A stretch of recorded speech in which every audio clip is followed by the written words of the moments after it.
Hey there, we'll get started in just a few minutes.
Hey everyone, we'll get started in just a few minutes. Thanks for joining us.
Thanks for joining everyone. We'll be started in just a few minutes.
Give it just one more minute, y'all. Thanks for joining.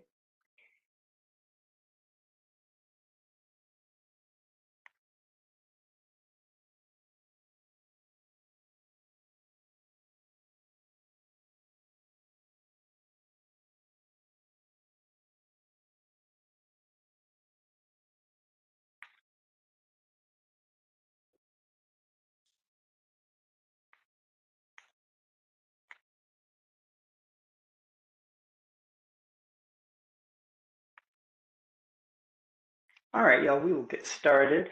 So thanks for joining. My name is Garrett Chase. I'm the program manager here with Texas Gun Sense.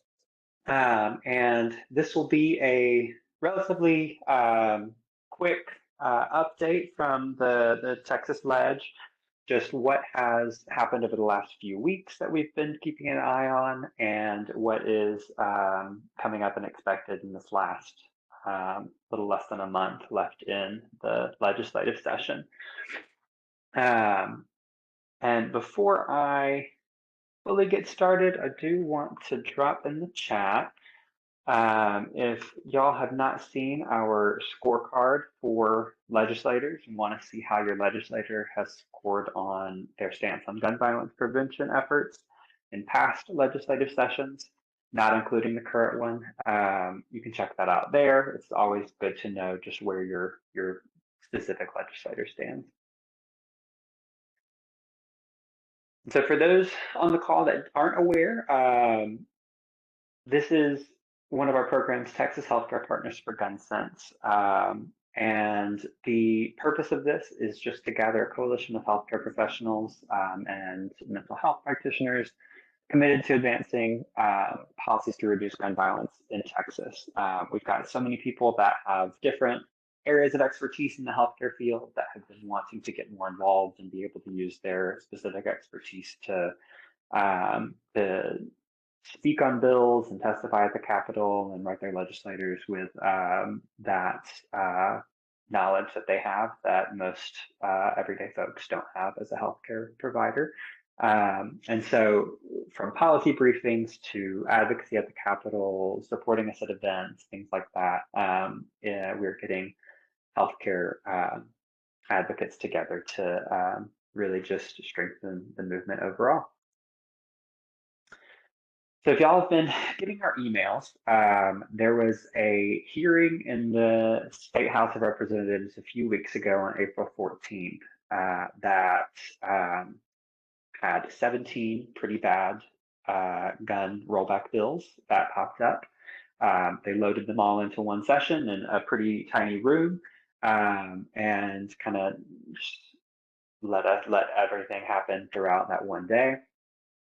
These are the bills that they heard. I'm not going to go over all of them because luckily not all of them have so far moved through committee. There are some that that did, and we'll go over those in just a second. But there's everything from legalizing short barrel firearms to a few bills that are trying to allow firearms at election polling places, recognizing handgun licenses from other states, and the list goes on. And I'll also say if anyone has questions as I'm going through these things, our executive director, Nicole Golden, is in the chat and will be there to answer anything while I go through this. So out of the April 14th hearing, the outcomes, so far these remaining bills on the screen are the ones that have progressed through committee. And so we've got, specifically, we'll pull out 1128 that allows election judges to conceal carry at polling places. We've got 1794 that allows everyday people to have concealed carry at polling places. So those two we're particularly paying attention to right now. There's other problematic ones like HB 3053 that's restricting local gun buyback programs that does not really have much of a purpose other than just to reduce any efforts to have fewer guns out in circulation that people want to get rid of in those situations. There's HB 4201 allows firearm carry for license to carry holders in sensitive places, including schools and hospitals and places like that. So overall, the April 14th hearing, some of them didn't get through, at least yet, and we're nearing the deadline coming up this Monday, I believe, to stop for bills to die in committee. And so pretty much by early next week, if they haven't progressed through this committee, then some of these will have died. This slide is dense. What we've got right now that we're looking at with the House Committee on Calendars, this is the committee that after the committee that the bills are first heard in and they pass through, goes to the Committee on Calendars, and they pretty much get the final say on if this gets a floor vote and goes to the full body. So these are the ones that we've got. Most are continuations from the April 14th hearing that I just mentioned. And so we've got the election site ones.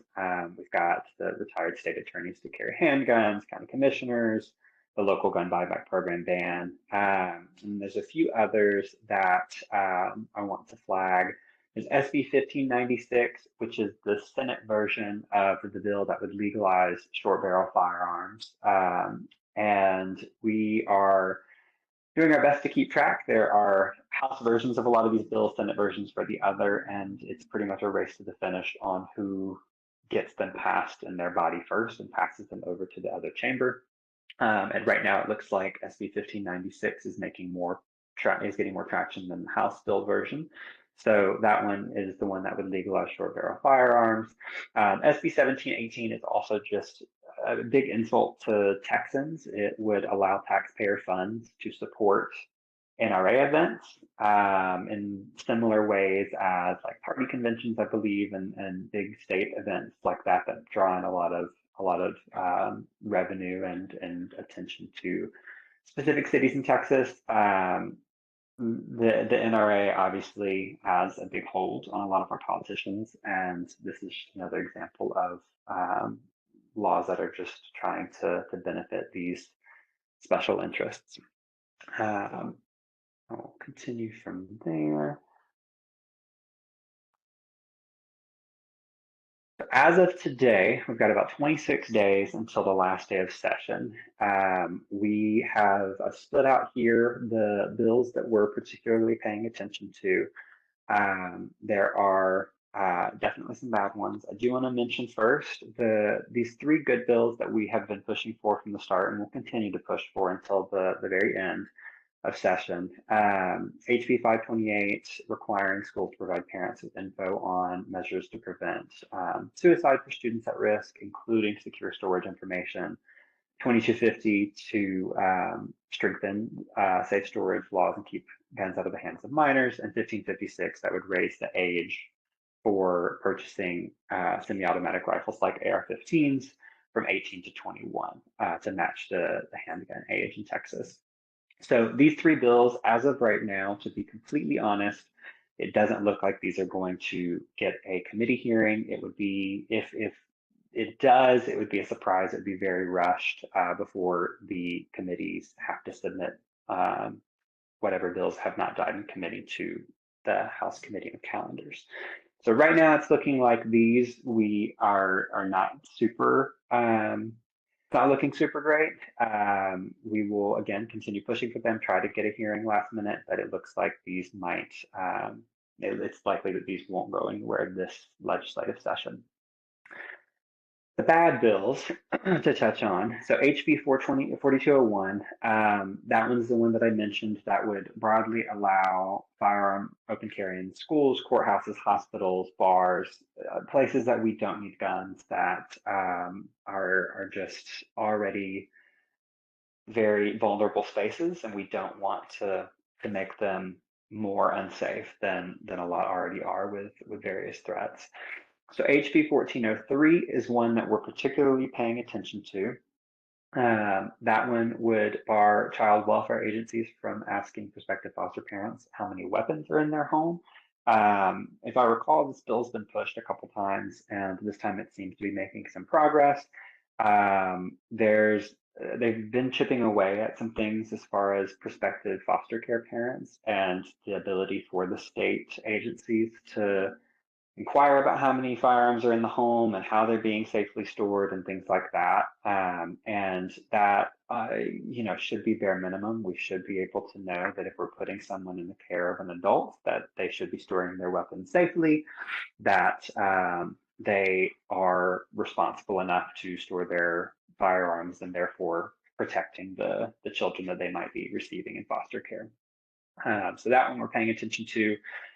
These two bills kind of go hand in hand, HB 1794 and HB 1128. 1794 would allow individuals to carry concealed firearms in polling places, and 1128 would allow election judges to carry concealed firearms in polling places.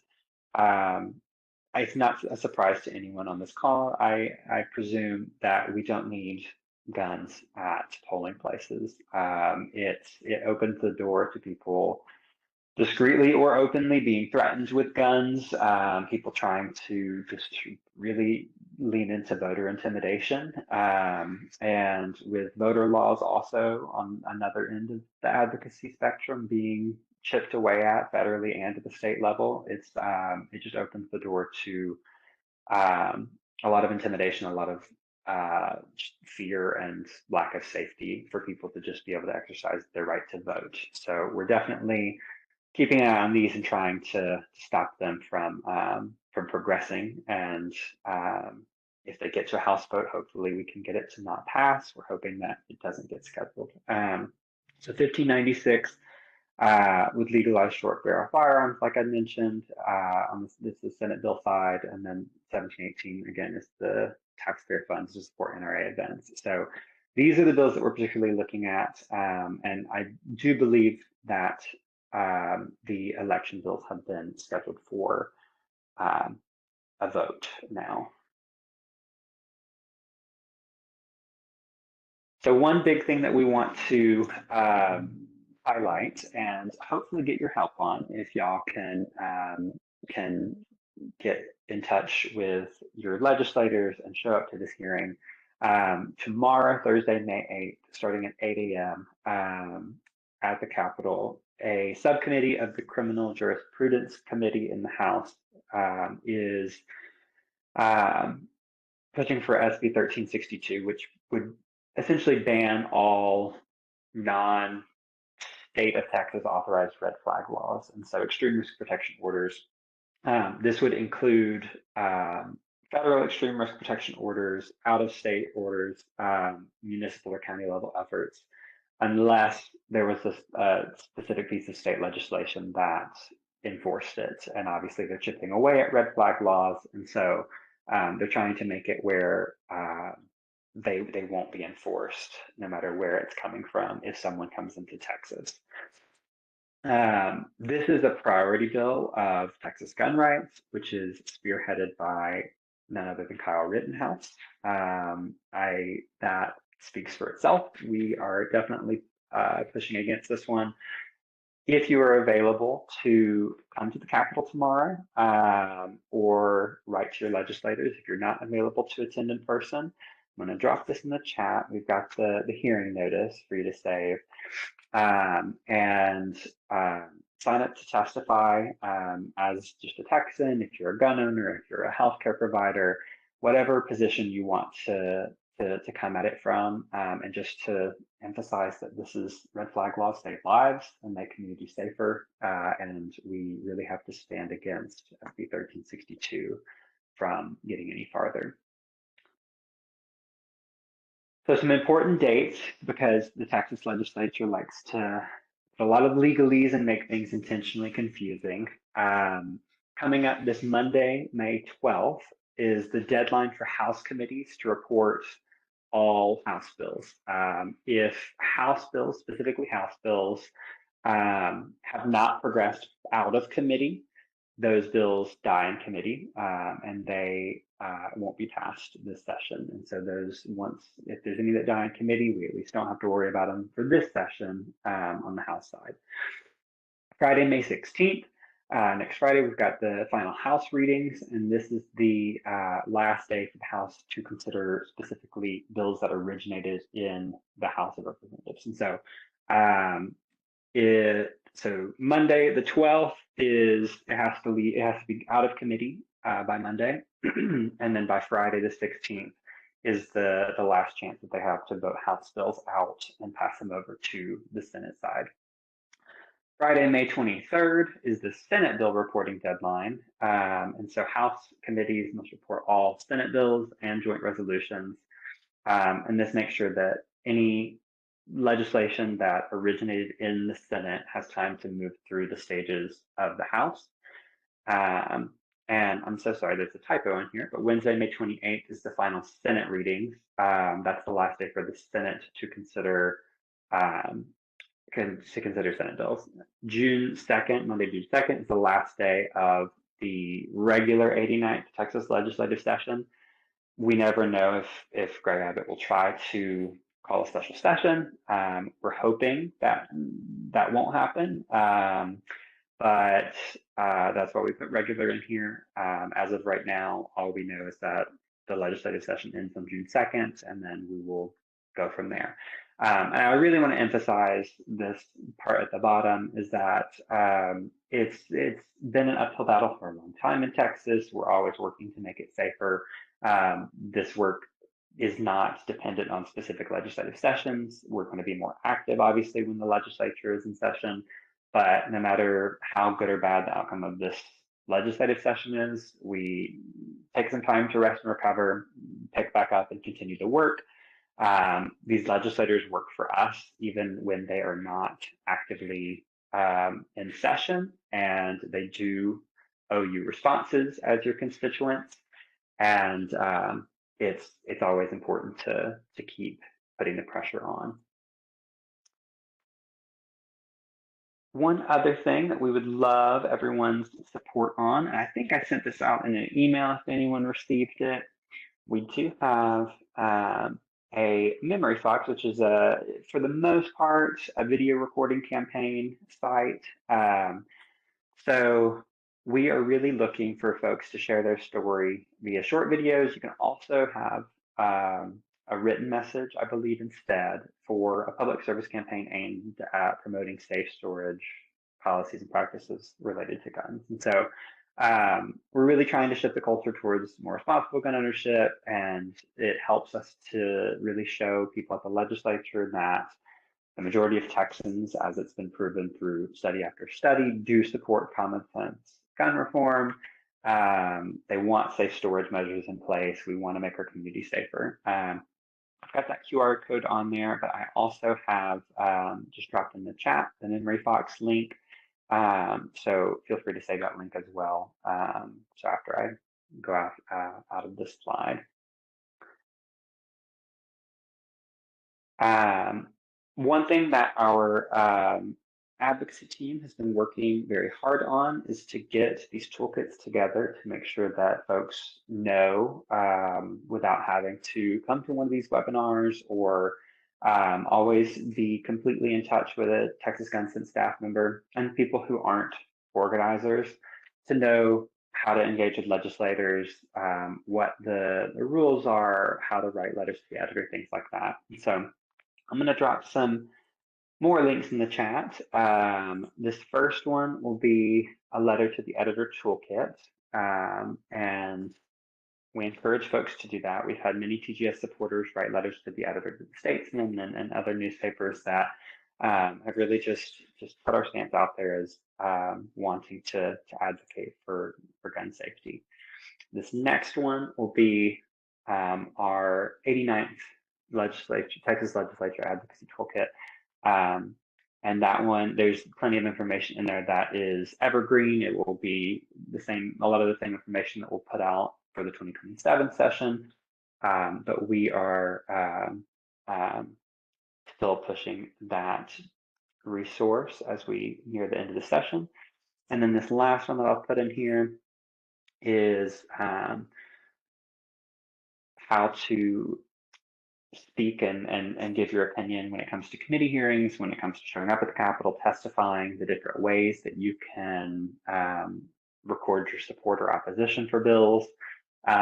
It's, again, the Texas legislature is intentionally confusing. There's a lot of obstacles that people have to overcome just to go show up and testify or even provide comment virtually. A lot of times, particularly in the Senate side, they don't allow virtual testimony, and so you have to show up, be on the Capitol grounds with Wi-Fi, and it's just there are plenty of measures in place to try to dissuade people from sharing their perspective on what makes Texas safer. So definitely check out these resources. They're super helpful to really know what's going on and how you can best advocate. And the next thing, and our logo has not loaded, it looks like. If you haven't already and you are in the healthcare space, we would love for you to join Texas Healthcare Partners for Gun Sense. Again, this is our healthcare coalition. This is why we're running this call, is to really provide like healthcare providers, mental health providers with tools and information to make change to the legislature, to make our community safer, to advocate. In Texas, it's no surprise that a lot of us have to do the work that legislators should be doing to have this grassroots impact and educate people on safe storage on our own. And so we've got plenty of resources on our website. A lot of our partners also have resources as far as how to talk to people and other parents and other neighbors about how to safely store guns and make sure that we're pushing out these videos to share why safe storage is important. If you have a story of someone you've lost because of the lack of safe storage, or just incidents that you've heard of as healthcare providers, again, that Memory Fox link is in the chat. But we've got the link. I will drop in the chat as well. Join the Healthcare Coalition. And that overall is all I've got for the updates, but I want to check out the chat and see if we've got anything else. If you have a question and you haven't put it in yet, please do so. We'll give it a few minutes.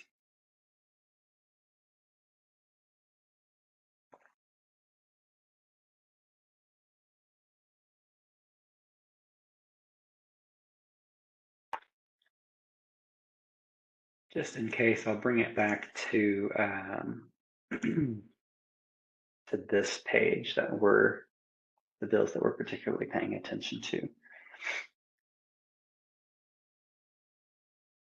And also, we always emphasize this at everything that we do virtually in person, anything related to the legislature. Our allies that are pushing for gun violence prevention measures, like Rep. Goodwin and then other folks, um, they are just as exhausted as we are when it comes to the legislative session. And it's never unappreciated for people to come by and just remind their staffers, remind the representatives and the senators that are on our side of this issue to just thank them for what they're doing for that. Um, it's it's tough work. They're not paid well. It's another thing that's a systemic issue that is created in a way that makes it where it's hard to create change in Texas. But we have allies that are pushing for more safe storage information to go out to parents to prevent suicide, um, and and really just pushing for common sense things like raising the age for assault rifles from 18 to 21. I see a question in the chat. What is the justification for guns in schools, courthouses, hospitals, and bars? Um, I'll open that up in the chat for Nicole to answer. I can say that a lot of the bills that we've seen this session in particular from some of the more extreme members in the legislature, um, it doesn't seem like it's rooted in much logic or much rationale. There's a lot of fear mongering that's been going on, and it's just for a state like Texas that does not have that many restrictions as it is on gun ownership and on gun safety. Um, it's they are just eroding more and more and more to where there are no restrictions.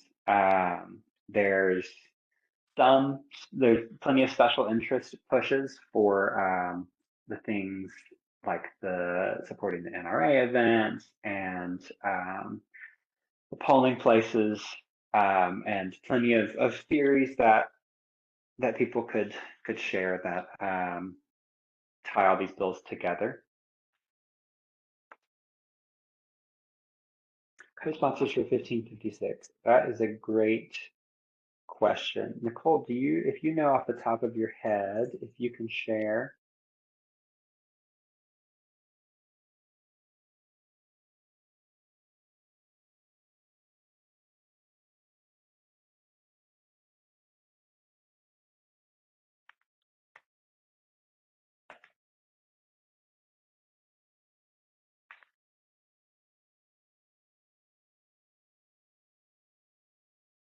Looks like 1556 this session is Rep. Joseph Moody.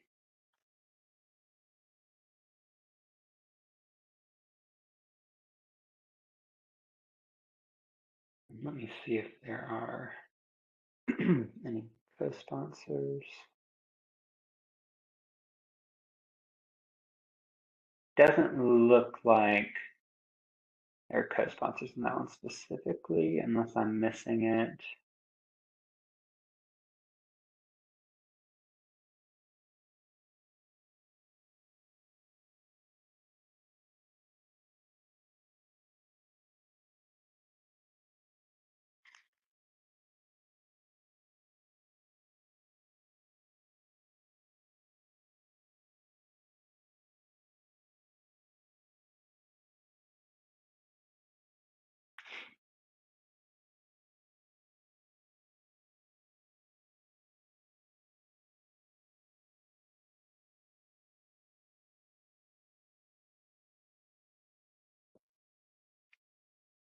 So Mary, as far as the individual businesses opting out of allowing guns on the premises, or does that bill mandate without exception? I'm going to drop in the chat this link specifically to the bill text. This one is particularly convoluted, and I have had to look at it more times than I have wanted to try to understand what they're really trying to do. There is an exception with bars as I'm reading through it, but it's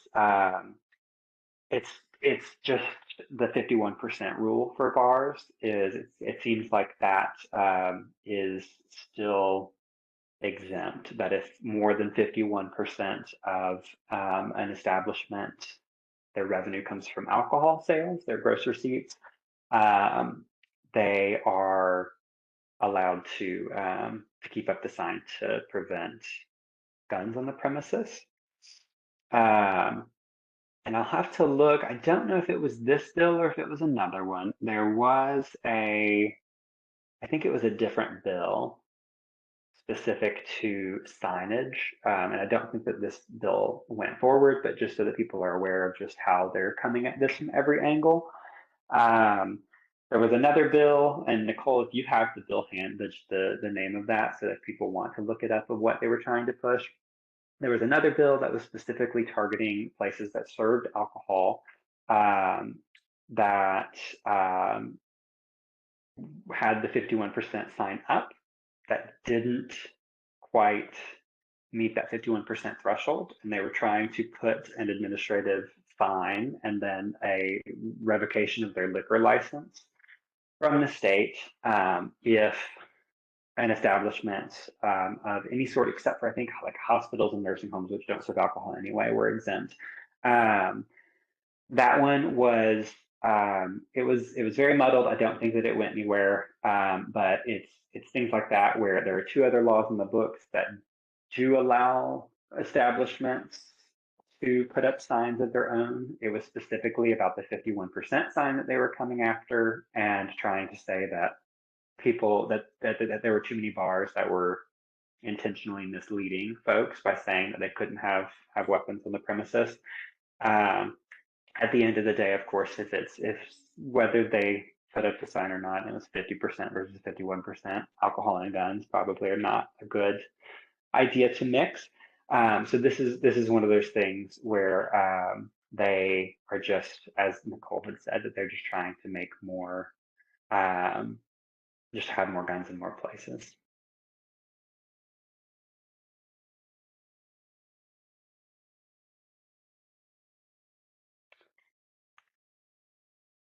And all of the links that I shared today, I will be sending out into emails to y'all this week. A big ask that we have of everyone on this call, again, is if you can show up to the Capitol tomorrow. 8 a.m. is awful and early, but they schedule these things to start then. We don't know when exactly after that the bill will be heard, but banning red flag laws, again, this is a priority of some pretty bad folks in Texas that are pushing this. We want to make sure that this one is stopped. If we can do so, we're going to push against it as much as we can. So tomorrow, May 8th, at 8 a.m. at the Texas Capitol in the Extension 2. So please show up. We will be pushing out more information about that going into the hearing tomorrow. And then, of course, whoever is willing to share your voice and why safe storage is important, we've got that video campaign going on where you can also, if you don't want to be on video, you can submit your written story. On that note, I will wrap us up. Thank you, Nicole. On that note, I'll wrap us up. Thank you all for being here. We will get this recording link out there as well so that this slide deck is out in circulation. And again, it's in some ways this session is not going as badly as expected, but there are some pretty bad bills that we're still trying to stop, and we'll continue fighting against them until June 2nd when session ends. So bear with us, hang on until June 2nd, and then we'll have a moment to breathe, hopefully. But thank you all for supporting Texas Gun Sense and Texas Healthcare Partners for Gun Sense, and um, we will talk to you all later this week over email. Thank you.